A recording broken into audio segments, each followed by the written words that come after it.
These are rice fields that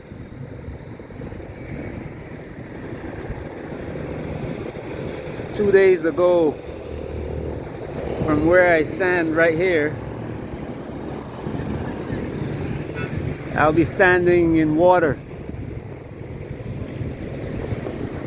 The sky is darker than this, and rain was falling for 2 days. Actually, for 3 days. But on that day, it just fell. Like somebody throwing buckets. And all these fields were filled with the water coming off of those mountains. Because this is, you have mountains on this side, mountains further in the distance that way, and mountains closer here, with the ocean on this side. So all the rainfall, hey, that's my wife's family. Anyway, all the rainfall and that mountain finds its way down here. Typhoon on both sides. On that side, that's looking north of Luzon. On the island of Luzon, that's north. This is the west. This is the south. So the typhoon came up from that side, going that way, going north. And the typhoon came up from this side, past Manila, which is on that side over there, going north. So we had two typhoons, and the two of them kind of almost joined in the area around Taiwan. So now China is feeling the wrath of the typhoon. But anyway, we were in the house for 3 days, 4 days, no walking until last night. But that can give you an idea of what's happening in the earth today. The shakeup that's going on. The two typhoons are like young men growing up, and the competition, who is the best, you know. And with us as kids, it normally doesn't turn into, well, it has. It's now turning into a war of life and death. In America and Britain, all over the other parts of the world, young men are now killing each other. Where you used to just have a little tussle, and at the end you shook hands and, you know, we're friends the next day. Now it's life or death. That's the way it's been in the world from time what we call Adam and Eve, you know, first man. A competition for rulership. And today, that competition is really a war, and lots of people are dying. And in some places, it's in a shooting war already. But in most places, it's the economic war. And people don't realize that the economic war destroys more people, kills more people than the shooting war does. If you ask the people how many people died in shooting war and how many people died in the economic war, they can tell you.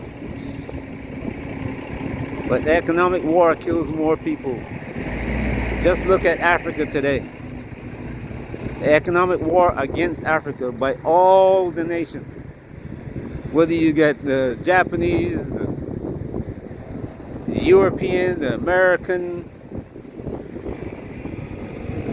they have killed more people in Africa with the economic war than the shooting war. But that same Africa now is standing up thanks to the young kids. But anyway, the economic war is descending on America in a really, the way that most Americans don't really see. They're pointed in the direction of people coming across the border and say that these illegal aliens are wrecking the country. But the country was wrecked before the illegal aliens came.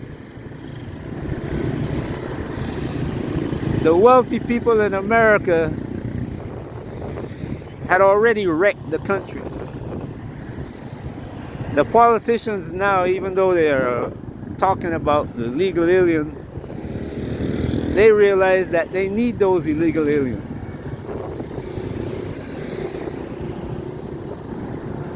And they are bringing them from South America. But they're fighting, they're having this media show to convince you that one politician is doing it and the other politician is against it. They all are for it. Because the people they work for are for it.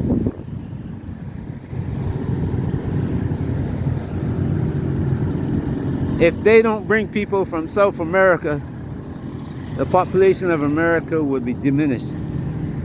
And what they're doing is they figure America is going to be surrounded by BRICS nations. So if they can bring all those young people out of those nations, leaving the old people, those nations cannot survive.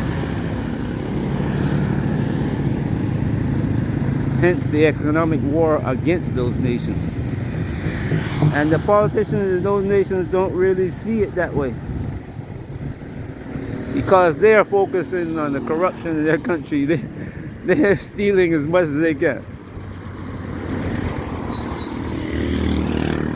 Because in the days when America installed them in power,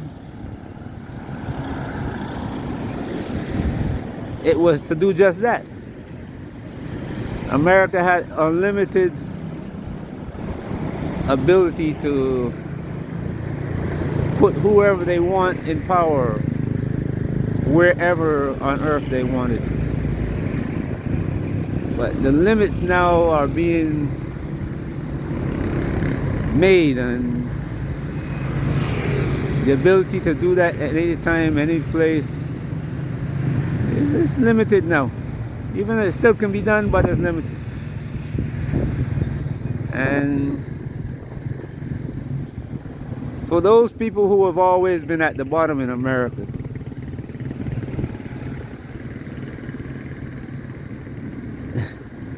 they have been the ones who been the test bed for all of what's going on now.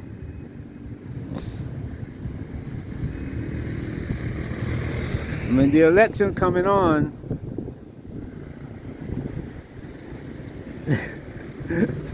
the two parties have them fighting against each other, divided, knowing that if they stand together that they can gain everything that they want. And the black people in America are so blind to this. But anyway, when things fall apart, you have to be prepared. And we are not prepared. There are a lot of people who will say, get your passport and leave. And that's an option. Even Caucasians now are saying, hey, I've had enough of America, I'm leaving. And the funny thing is that a lot of them are ending up in Africa and places where the people in those countries were kept poor, ironically, by guess who? These same people who want to leave now.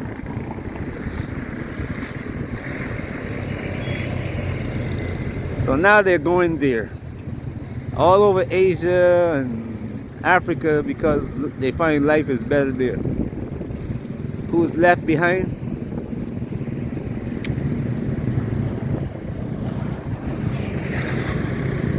I hope you're enjoying the day wherever you are.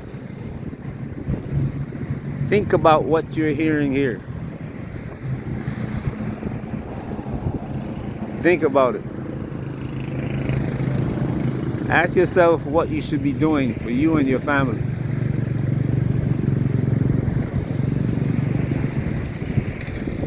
Peace.